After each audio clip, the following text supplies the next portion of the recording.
Good morning to all. Welcome to my channel Gundemeda vlogs. ఈరోజు ప్రముఖ నటి డబ్బింగ్ జానకి గారి గురించి తెలుసుకుందామండి. దక్షిణ భారత చలనచిత్ర నటి. ఈమె దాదాపు 1000కి పైగా చిత్రాల్లో నటించారు. ఎక్కువగా తల్లి పాత్రలను పోషించారు. 9 ఏళ్ల వయసు నుంచే నాటకాలలో నటించడం ప్రారంభించిన వీరు 1958లో వచ్చిన భూకైలాస్ చిత్రంతో సినిమా తెరకు పరిచయం అయ్యారు. సాగర సంగమం చిత్రంలో కమల్ హాసన్కి తల్లిగా నటించి విమర్శకుల ప్రశంసలు అందుకున్నారు. గాంధీ సినిమాకు తెలుగులో కస్తూరిబాయి పాత్రకు డబ్బింగ్ చెప్పి డబ్బింగ్ జానకిగా మారారు. తెలుగులోనే కాకుండా టీవీ ధారావాహికలో కూడా నటించారు. జానకి గారు ఆగస్టు 28, 1949లో పెద్దాపురంలో జన్మించారు. పేరు తెచ్చిన సినిమాలొచ్చి సాగర సంగమం, గీతాంజలి, జంబలకడి, పంబ. వీరిది పెద్దాపురంలోని మధ్యతరగతి కుటుంబం. అక్కడ దగ్గర ఎక్కువగా నాటకాలు వేసేవారు. ఈమె 9 ఏళ్ల వయసులో 4వ తరగతిలో ఉన్నప్పుడు తెలిసిన వాళ్ళు ఒకరు ఓ పాత్ర ఉందంటూ తీసుకువెళ్లారు. అప్పటి నుంచి నాటకాలతో బిజీ అయిపోయారు. 7వ తరగతితో చదువు ఆపేశారు. ప్రస్తుతం ఈవిడ చెన్నైలో ఉంటున్నారు. షూటింగు, డబ్బింగ్ అంటే హైదరాబాద్కు వస్తారు. ఈవిడకు 2 కొడుకులు, కోడళ్ళు, మనవళ్లతో ఇల్లంతా సందడిగా ఉంటుంది. 16 ఏళ్లు వచ్చేప్పటికి ఈమెకు వివాహమైంది. భర్తది మిలిటరీ ఉద్యోగం. వీరిది ప్రేమ వివాహం. ఆయనకు నాటకాలంటే ఆసక్తి. పెళ్ళయ్యాక తన నుంచి కూడా ప్రోత్సాహం లభించింది. అయితే అప్పటికే వీరు చెన్నైలో స్థిరపడ్డారు. ఓసారి బస్సులో వెళ్తూ ఉంటే ఏవిఎం సంస్థలో పనిచేసే ఓ సహాయ దర్శకుడు ఈమెను చూసి సినిమాల్లో నటిస్తారా అని అడిగారు. ఈమె భర్త అంగీకరించారు కూడా. అలా 1958లో భూకైలాస్లో చెలికెత్త పాత్రతో వెండితెరకు పరిచయం అయ్యారు. ఆ తర్వాత నిలదొక్కుకోవడానికి చాలా కష్టాలు పడ్డారు. ఆర్థిక ఇబ్బందులు ఉండటంతో గ్రూప్ డాన్సర్గా కూడా పనిచేశారు. తమిళం, తెలుగు అగ్రదర్శకులు, నటులందరితో కలిసి పనిచేశారు. చాలా సినిమాల్లో ఈమె కంటే పెద్దవాళ్లకే అమ్మగా కనిపించారు. శంకరాభరణం సినిమా విజయోత్సవ వేడుక విజయవాడలో జరిగింది. ఆ కార్యక్రమానికి ఈమె షావుకార్ జానకి, గాయని ఎస్ జానకి వెళ్లారు. వేదిక మీదకు జానకి గారు రావాలి అని మైక్లో చెప్పేసరికి ముగ్గురు ఒక్కసారిగా లేచి నిలబడ్డారు. అప్పుడు డబ్బింగ్ జానకి అని అవతలి ఈ వ్యక్తి అనడంతో ఆ రోజు నుంచి ఆమె పేరుకు మొదట్లో డబ్బింగ్ వచ్చి చేరింది. మాతృ దినోత్సవం వచ్చిందంటే 20వ శతాబ్దం చిత్రంలోని అమ్మని మించి దైవం ఉన్నదా పాట టీవీలో ఖచ్చితంగా వస్తుంది. అందులో నటుడు సుమన్కి తల్లిగా ఈవిడ చేసిన పాత్రకి మంచి పేరొచ్చింది. ఈవిడ చేసిన సినిమాల్లో 90% వరకు కంటతడి పెట్టించే సెంటిమెంట్ పాత్రలే. గ్లిజరిన్ బాటిల్ ఎప్పుడూ పక్కన ఉండాల్సిందే. సెంటులో ఏడ్చి ఇంటికి వెళ్లేసరికి కళ్ళు ఎర్రగా వాచిపోయేవి. ఒకసారి రక్త కన్నీరు నాటకం వేసినప్పుడు ఏకదాటిగా 3 గంటలు ఏడవాల్సి వచ్చింది. ఆ నాటకం పూర్తయ్యేసరికి కళ్ళల్లో నీళ్లు ఇంకిపోయాయి.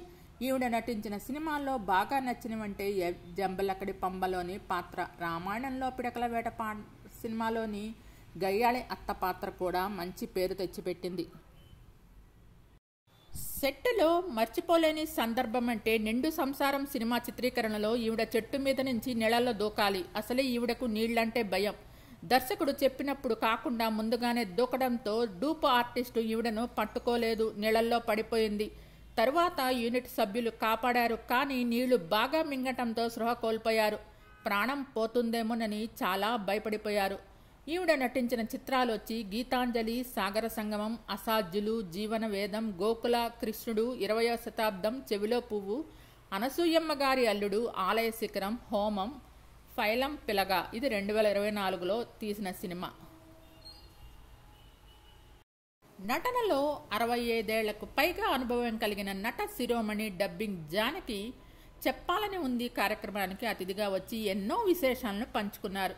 గడిచిన రోజులే మంచి అనిపిస్తాయి, రానున్న రోజులు చాలా భయంకరంగా ఉంటాయేమో. పాత రోజుల్లో అన్ని కష్టాలు ఎదుర్కొని ఈరోజు ఈ స్థాయిలో ఉన్నామంటే అది చాలా గొప్ప విషయం. ఇండస్ట్రీలో ప్రతి ఆర్టిస్టు కష్టపడి వచ్చారు. మా అనుభవాల వెనక ఉన్న కష్టం మాకు మాత్రమే తెలుస్తుంది. ఆ రోజుల్లో నేను ఒక పెద్ద సినిమాలో నటించి 750 రూపాయలు తీసుకున్నాను. అప్పట్లో అదే పెద్ద అమౌంట్. బస్సులో వెళ్ళడానికి డబ్బులు లేక కొన్ని కిలోమీటర్లు నడుచుకుంటూ వెళ్లేదాన్ని. తినడానికి తిండి లేక పస్తున్న రోజులు ఎన్నో ఉన్నాయి. వాటిని దాటుకుంటూ వచ్చాం. నా బాల్యమంతా పెద్దాపురంలోనే గడిచింది. 4వ తరగతి చదివేటప్పుడు మొదటిసారి నాటకం వేశాను. వాళ్ళకి మా అడ్రస్ ఎవరు చెప్పారో తెలీదు, కానీ ఇంటికి వచ్చి మా నాన్నని అడిగారు. అలా అశాంతి అనే నాటకంతో నా ప్రయాణం మొదలైంది. ఆ తర్వాత చాలా రోజులు నాటకాలు వేశాను. మాది ప్రేమ వివాహం. మా పెళ్లి సమయంలో చాలా గొడవలు అయ్యాయి. మా వారికి సంగీతం అంటే ఇష్టం. నేను వేస్తున్న నాటకానికి హార్మోని వాయించాల్సిన అతను రాకపోతే ఆ స్థానంలో మా వారు వచ్చారు.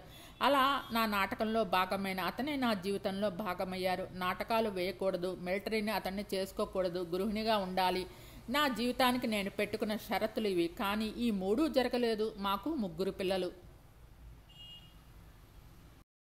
ఎవరి మనస్తత్వానికి తగ్గట్లు వాళ్ళు చూస్తారు. నేను ఎక్కడ నటిస్తున్నా నా పని నేను చూసుకొని వచ్చేస్తాను. కన్నడ ఇండస్ట్రీలో మాత్రం రాజ్ కుమార్ గారి సినిమా షూటింగ్లో ఆర్టిస్టులు అందరూ కలిసి భోంచనం చేసేవారు. మొదట ఈవి సత్యనారాయణ గారు నా పాత్ర గురించి చెప్పగానే భయపడ్డాను. చాలా ఇబ్బంది పడ్డా. కానీ ఆ పాత్రకు ప్రేక్షకుల నుంచి మంచి ఆదరణ వచ్చింది. మన మీద మనకు నమ్మకం ఉంటే ఏదైనా చేయొచ్చని నేను అనుకుంటాను. భగవంతుడు మనకు శక్తిని ఇచ్చాడు. ప్రాణం ఉన్నంత వరకు నటిస్తూ ఉండాలని కోరుకుంటాను. ఉన్నంతలో తృప్తిగా ఉండటమే నా ఆరోగ్య రహస్యం. నేను మొదటిసారి నెగిటివ్ పాత్రలో చేసిన సినిమాలో సావిత్రి గారు నటించారు. ఆవిడ అప్పటికే పెద్ద స్టారు. తనతో కలిసి చాలా సినిమాల్లో నటించాను. సెట్లో చాలా సరదాగా ఉండేవారు. నాకు రామారావు గారంటే భయము, భక్తి. ఆయన్ని కలవాలంటే తెల్లవారుజామున 4 గంటల వెళ్ళాలి. లేదంటే ఇక షూటింగ్లో బిజీ అవుతారు. ఆయన్ని చూడడం కోసం ఎంతమంది వచ్చినా విసుగు లేకుండా కలిసేవారు. అది చాలా గొప్ప విషయం. నాగేశ్వరరావు గారు చాలా సరదాగా ఉండేవారు. సెట్లో అంతా కూడా సందడిగా ఉంటారు. కొత్తతనం రావాలి. ఇప్పటికే టెక్నాలజీ పరంగా ఎన్నో మార్పులు వచ్చాయి, ఇంకా వస్తాయి. మంచిగా మనం పనిచేసుకు వెళ్తే ఏ రంగంలోనైనా విజయం సాధిస్తాము. కష్టం లేనిది ఏదీ రాదని గ్రహించాలి. నిరంతరం నేర్చుకుంటూ ఉండాలి. కె. విశ్వనాథ్ గారితో నా అనుబంధం చాలా బాగుండేది. సొంత ఇంట్లో చేస్తున్నట్లు ఉండేది. ఆయన చెప్పిన దాంట్లో 50% చేసిన స్క్రీన్ మీద 100% కనిపిస్తూ ఉంది. అప్పుడు ఇండస్ట్రీలో 3 జానకిలు ఉన్నారు. షావుకారు జానకి, సింగర్ జానకి, నేను. అందుకని నా పేరును డబ్బింగ్ జానకి చేశారు. అప్పట్లో చాలామంది హీరోయిన్స్కి డబ్బింగ్ చెప్పా. తర్వాత గ్రూప్ డాన్సులు కూడా చేశాను. శ్రీదేవి వాళ్ళమ్మ నాకు మంచి స్నేహితురాలు. కమ్యూనిస్ట్ పార్టీలకు పాటలు పాడేదాన్ని, బుర్ర కథలు చెప్పేదాన్ని. ఒక కళ కాదు, బతకటానికి ఎన్ని దారులు ఉన్నాయో అన్నీ చేసేదాన్ని. ఆయన మెగాస్టార్ కాకముందు నుంచే కలిసి నటించాం. ప్రాణం ఖరీదు సినిమా సమయంలో నేను ఆ హీరోయిన్కు డబ్బింగ్ చెప్పాను. అందరితో కలిసికట్టుగా ఉండేవాళ్ళం. నాకు స్టేజ్ ఆర్టిస్ట్గా చేయడమే ఎక్కువ తృప్తినిచ్చింది. 1979లో వెండి కిరీటం గెలుచుకున్నా. అలా గెలుచుకుంటే తెలియని ఆనందం ఉంటుంది. ఒకసారి నేను మా వారు బస్సులో వెళ్తుంటే ఎవరో అసిస్టెంట్ డైరెక్టర్ మేము తెలుగులో మాట్లాడడం చూసి మీకు తెలుగువారా అని అడిగారు. సినిమాలో నటిస్తారా అని స్టూడియో అడ్రస్ ఇచ్చారు. అక్కడ స్క్రీన్ టెస్ట్ చేసి భూకైలాస్లో అవకాశం ఇచ్చారు. ఆ తర్వాత వరుసగా అవకాశాలు వచ్చాయి. అవును, చంద్రమోహన్ వాళ్ళ ఇంట్లో ఒక పోర్షన్ ఖాళీగా ఉందా అని తెలిసి అడిగాను. సినిమా వాళ్లకు ఇవ్వను అన్నారు. 2 నెలలు చూడండి, మీకు నచ్చకపోతే వెళ్ళిపోతా అని చెప్పి అందులోకి వెళ్ళాను. ఇండస్ట్రీలోకి నాకు నచ్చిన వ్యక్తి ఎవరైనా ఉన్నారంటే అది చంద్రమోహన్ గారే. చాలా మంచి వ్యక్తి. ఆ సినిమాలో ఓ సన్నివేశంలో కమల్ హాసన్ నా కాళ్ల మీద పడి ఏడుస్తారు. అప్పటికే ఆయన పెద్ద స్టారు, అయినా అలా చేశారు. అది చాలా గొప్ప విషయం. అందరు హీరోలు అలా చేయలేరు. ఆవిడ కాళ్ళ మీద పడి నేనేంటబ్బా అని అనుకుంటారు. నేను కృష్ణగారితో కూడా చాలా సినిమాలు చేశాను. ఆయన నటించిన అల్లూరి సీతారామరాజు సినిమాకు డబ్బును మంచినీళ్లల్లా ఖర్చు పెట్టారు. పేరు చెప్పను, నాకంటే పెద్ద నటి కూడా కాదు. మా ఇద్దరికి ఒకే రూమ్ ఇచ్చారు. నాకు త్వరగా తిని నిద్రపోయే అలవాటు. అందుకని మాకు బాక్స్లో కొంచెం తినేసి పడుకున్నా. ఆవిడ వచ్చి క్యారేజ్ బాక్స్ను కాలుతో ఒక్క తన్ను తన్నింది. నేనేం పట్టించుకోకుండా నా పని నేను చేసుకున్నా. భారతీ రాజా గారంటే నాకు కొంచెం భయం. ఆయన చెప్పినట్లు చేయకపోతే సీరియస్ అయ్యేవారు. ఆయనతో చాలామంది ఆర్టిస్టులు తిట్లు తిన్నారు. ఆ సినిమా క్లైమాక్స్ విరామం లేకుండా 24 గంటలు తీశారు. నా పాత్రకు చాలా మంచి పేరు తెచ్చిపెట్టింది. మోహన్ బాబు గారు కలెక్టర్ గారు సినిమాకు నేను డేట్స్ ఇచ్చాను. అప్పుడు మా వారు చనిపోయారు. నిర్మాతలను ఇబ్బంది పెట్టకూడదని 5వ రోజు షూటింగ్కి వెళ్ళాను. ఆ బాధను నాలోనే దాచుకొని మరీ నటించాను. వీరు 1958 నుండి సినిమాల్లో కనిపించడం ప్రారంభించారు. ఆమె మొదటి చిత్రం ఏవిఎం వారు నిర్మించిన భూకైలాస్. తెలుగులో నందిలో కస్తూరిబా పాత్రకు ఆమె డబ్బింగ్ చెప్పారు. ఆమె శంకరాభరణం 1980లో వచ్చిన ఈ చిత్రంలో ఒక ముఖ్యమైన పాత్రను పోషించారు. అందులో ఆమె పని మనిషిగా నటించారు. ఆ తర్వాత ఆమెకు అన్ని అలాంటి పాత్రలు రావటం ప్రారంభించాయి. సాగర సంగమం 1983లో వచ్చిన ఈ చిత్రంలో స్వాతి కిరణం చిత్రాలు ఆమె తల్లి పాత్రలకు బాగా గుర్తుండిపోయారు.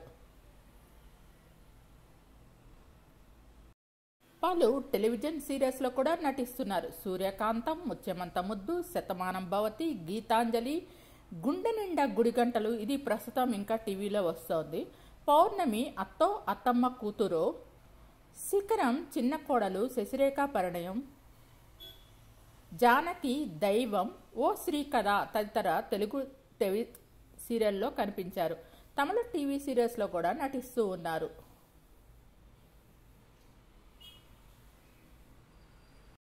వీరు పలు యూట్యూబ్ ఛానల్లో తన వంటల ప్రోగ్రాంతో కూడా కనిపిస్తున్నారు. పలు టీవీ ఇంటర్వ్యూస్ వాళ్ళ ఈ యూట్యూబ్ ఛానల్లో ఉన్నాయి. డబ్బింగ్ జానకి గారి సినిమాలు మీరు చూడాలనుకుంటే యూట్యూబ్లో చూడవచ్చు. మొదట చెలికత్తెగా, ఆ తర్వాత ఎక్కువగా తల్లి పాత్రలో నటించిన డబ్బింగ్ జానకి గారు గయ్యాళి పాత్రలు పోషించడం చాలా తక్కువ, అరుదుగా నటించారు. జంబలకడి పంబలో నటించిన రోల్ మాత్రం ఆమెకి డిఫరెంట్ అని చెప్పవచ్చు. ఎక్కువగా సెంటిమెంట్ పాత్రలే పోషించారు డబ్బింగ్ జానకి గారు. ఎంతోమంది సినీ నటులకు ఆవిడ డబ్బింగ్ చెప్పి డబ్బింగ్ జానకి గారు పేరు తెచ్చుకున్నారు. మీకు ఈ వీడియో నచ్చినట్లయితే లైక్ చేయండి, కామెంట్ చేయండి. Thank you all. Please subscribe and support my channel Gundimeda vlogs. నా ఛానల్లో ఇంకా పలువురు సెలబ్రిటీస్ బయోగ్రఫీస్ ఉన్నాయండి. ఒకసారి వాటిని కూడా చూడండి. మీకు నచ్చితే లైక్ చేయండి, కామెంట్ చేయండి. Thank you all. Please subscribe and support my channel Gundimeda Vlogs. Thanks to each and every subscriber for supporting.